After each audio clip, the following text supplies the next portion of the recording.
I guess so. Were you fine with that? What's that? The credits roll? Were you fine with being in that credit?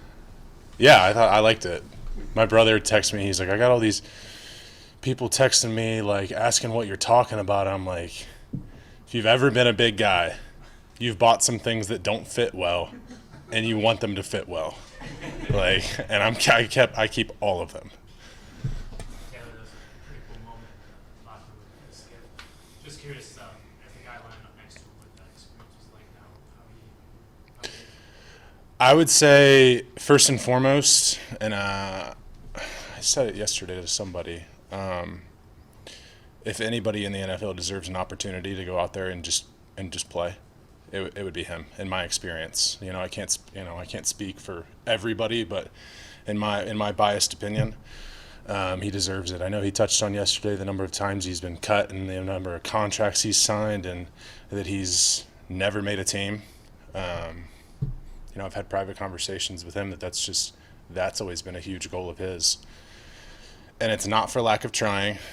It's not for lack of effort. It's not for lack of, knowing what to do and when to do it. Just for whatever reason, just hasn't worked out for him. But for him to get that opportunity and to just go out there and do what he does in practice all the time, and against a really good front, and not be intimidated, it was just really, really cool to see for him, because I've known him for 6-7 years. I actually hosted him on his official visit at Ohio State, so I've known him for a long time, and just to see him get that opportunity, especially since he hasn't played the guard position, and for coach to just say, we trust you. We know you may not necessarily play guard, but you're who we're going to go with. And I don't know if coach said anything, but it seems like they made that decision pretty quickly early in the week. So, yeah, it was just good for him. You guys have had so many injuries across the front already. This year, you're leading the league in yards per carry. The running game is actually obviously functioning really well. How much pride do you take in your guys' ability to prosper through the injuries? I would say that there is a standard in our offensive line room that doesn't waver for anybody, no matter who's on the field. That standard has been set. A lot of those guys in that room, well, we've actually added a few recently, but a lot of the guys in the room have been there. They've been through camps. They know what the expectations are. Everybody knows what your own abilities are. And that standard is just the standard, because Washington doesn't care if we have 3 backup linemen starting on the interior. We still have to go out there and get it done. And you work every single day as some of those guys who are backups, maybe the next man in, maybe the 4th man in, maybe the 5th man in, to have that opportunity, or else why would you be here? On top of that, I would say Hank is a phenomenal coach. There's a reason why when Dan got hired, I wanted to talk to Dan and be like, can you at least just interview him? Because he had been here. He'd been here as an assistant under Jeff Davidson, and then took over, and he's just done a great job. He understands the guys' personalities in the room. He does a really good job at putting us in positions to succeed, knowing what we're good at, scheming the run game, and does a good job of making the hard things simple, telling us what we need to know out there so we can play fast. And then the third thing I would say is it's easy when you have skill position players like we do. We have dynamic playmakers who, even though I see it every single day, it's just amazing to see. It's amazing that I'm out there playing, and I'm playing the same sport as those guys. Those guys are on my team. Like, it's amazing to see guys make plays. So if we can just do our job and maybe move the guy 1 foot, or maybe you move him 5 yards, we got guys that can make plays. I know you're not a guy to toot your own horn much, but I know it's easy to say that we have this standard, and maybe not quite as easy for everyone to live up to it, right? Other teams probably say something similar. Is there something you and Vinay, sort of the 2 starters, do to help that along, to make sure that whoever steps in, there's no drop off? I think it's really big to instill confidence in those guys going in the game, because obviously there's going to be things in the week throughout practice and maybe in the game that don't look pretty. But I think it's our job as guys who have started a lot of games to instill confidence in those guys and build them up. And to just let them know. There were multiple times yesterday where I was able to just drag out a hand for Skip, and I said, I got you. I'm right here. Like, you do what you got to do. I'm going to give you as much help as I can. And then there's times where it's like, hey, we're jump setting these guys. You're on your own. You got to do what you got to do. So I think it's really important to instill confidence in those guys. And for me and Panay to go out there, I spoke to him before the game. I was like, me and you have to dominate. We got to dominate. Because if we're out there playing confident, then the guys next to us will go out there and play confident, and they'll finish plays. And, you never have to worry about Skip finishing plays or giving effort. But if the guys who have been in there are doing it, I think that instills confidence and let those guys play a little more free. Taylor, what is the impact of those explosive plays you were talking about? What's the impact on the offensive line to have that kind of firepower? I mean, it's definitely a huge confidence boost for like whatever schemes we're running throughout the week, and then being able to get huge chunks on the ground. Like, you can't state enough about that. I think it's 2 50-yard runs. I guess if you count Saints end around, it'd be 3 50-yard runs or something like that. You're just forcing the defense to sack the box, and then we're still going to try and run it. And we might get 4 yards, and it might be a bloody 4 yards, but 4 yards is an efficient run. So I think it just opened things up. Like, if you're able to control the line of scrimmage, it's huge. And we've had 2 really good fronts that we've played the past 2 weeks, and we got another one this week. So we just have to maintain that level of play. It's only been 2 weeks, and there's 17 games in the season, and hopefully there's more after that for us. So we just have to keep plugging away, keep your head down. Dan talked a little bit about sort of the theory of validation, right? That winning this game this past week really validates what they've been talking about, what you guys have been working for, right? Next man in and do your job, and you do those things and everything takes care of itself. I wonder if you see that too, to get a win early in the season like this sort of, emphasizes what you guys have been focused on all along. Yeah, 100%. I mean, there was no lack of belief in our building on what we were going to be able to do on Sunday. There was speculation outside of the building, but that didn't change our belief in what we can do and our ability and the guys that we're confident in and the game plan that we're confident in. And you guys all know, you've been around enough to know that that's football. Guys get hurt and other guys have to come in and play, and the level of expectation of whoever's out there doesn't change because you're in the NFL and you're a professional. So yeah, I mean, it's huge, and I think it's really good to build camaraderie, especially for last week Logan and Skipper to go in there and they feel that everybody's got their back and everybody wants them to succeed. Evans obviously played a lot more games, but same thing with him. He's going out there, he's running the show, and we were talking about a look in the locker room before the game, and like, should we do it this way or should we do it this other way? And then I'm like,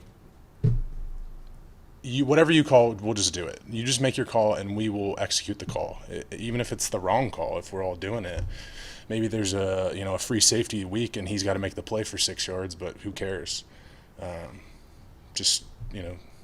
whatever you call, we're going to do it. So. Taylor, next man up's always the philosophy in the NFL and probably in college as well.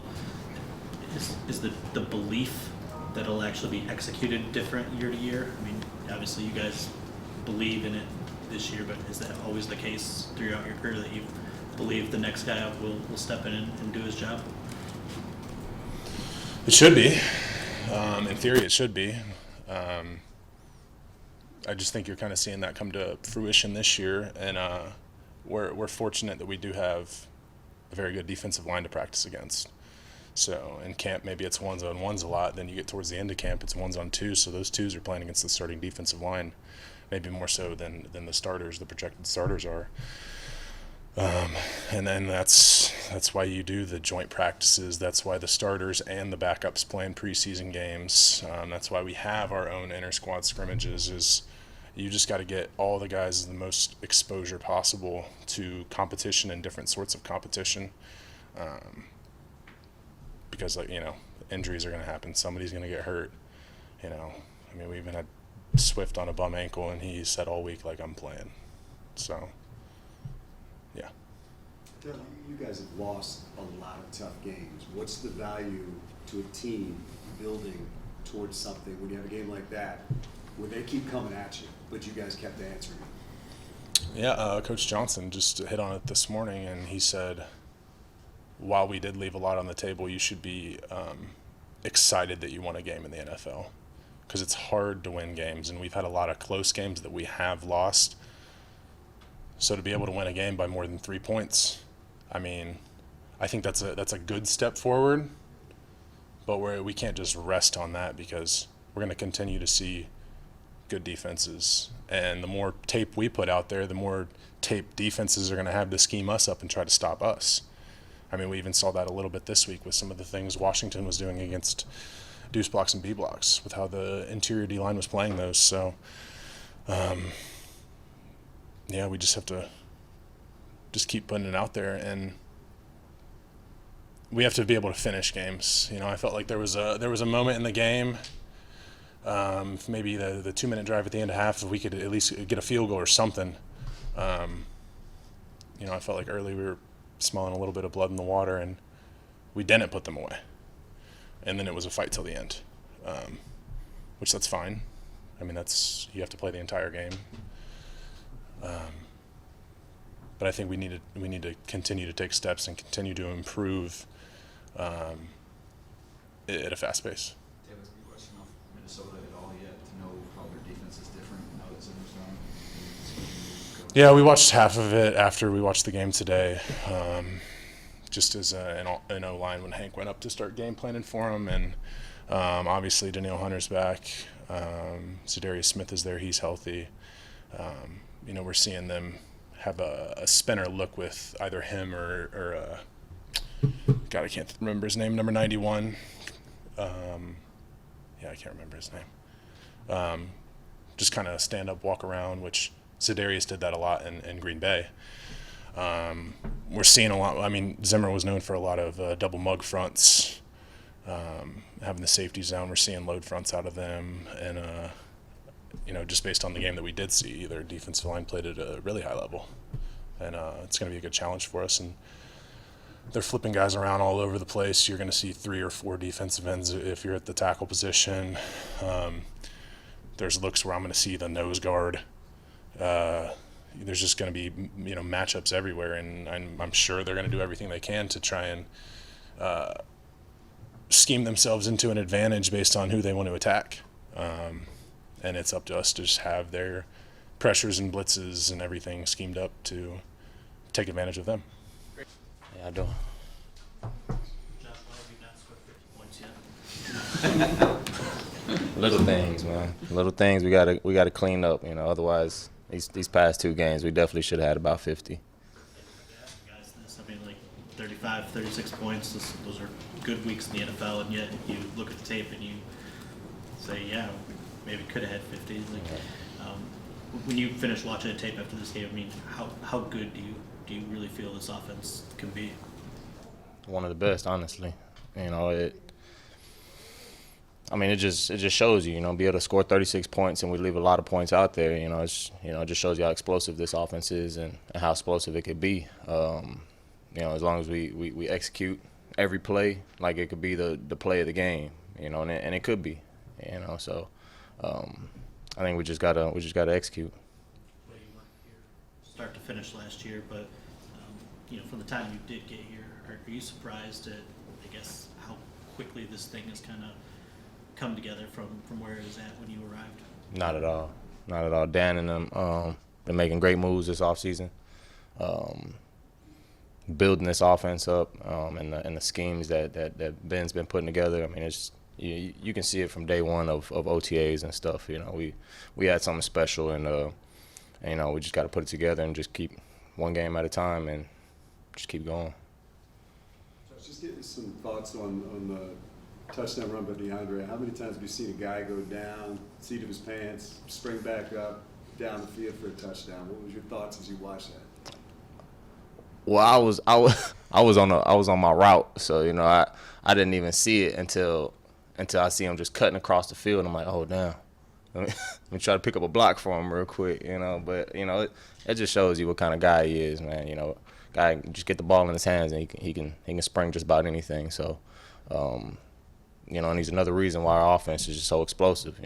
Get him going on the run game and everything opens up after that. You just mentioned pick up a block for him. That mentality, when did you, receivers sometimes have the reputation as being pretty boys and whatnot, Divas. When did you realize that was an important part of being a receiver? I think from day one.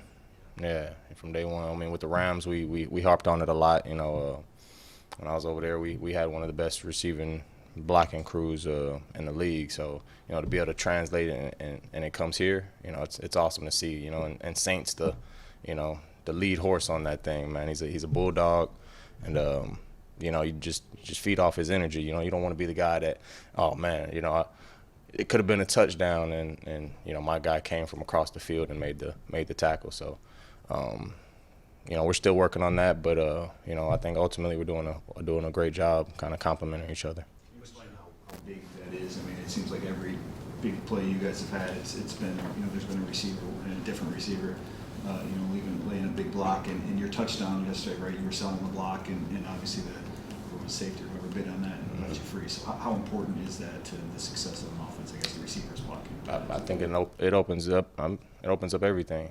Play action. Now you got the linebackers and safeties diving hard. Why? Because we've been digging them out the whole game, digging them out. Now bam, play action, a little stock and go. It makes all the difference in the world. And like I alluded to with Swift, the touchdown block's always going to be a second, third level defender. So, to be able to pick our guys up and make it as easy as possible for him, he's going to take most of them. Who's laid the best block so far this year among the receivers? I think right now it'd be between Saint and Q. Q's came in and has had some big blocks for us. Yeah, Coach talked about the importance of getting a win in week 2 and validating what you've been trying to do. How big is it for you to be able to get that win early, build off that, and just go back to work with that feeling? Yeah. No, I think it was a great step, step in the right direction for us to finally learn how to get over that hump and close out a game. So I'm proud of the guys. I think they got that first taste of it, of how good we can be and how to close out a game. So I think that was a giant step. How did it feel to get the first touchdown of the season for yourself, and what made that play work? It was awesome. Any touchdown you can get in the league is a big step. But as alluded to, the blocking game, man. Going down there, I gotta hit him 5 times before I could get that play. So it finally worked. So. Does Randall L, does he, I don't know, do anything, say anything for the big block of the week, or when you make a big block in the film session? There's not like a turnover chain version of a big block for the receiver room, is there? Yeah. we get broke off a little bit. We get a little rewards. We'll keep that confidential.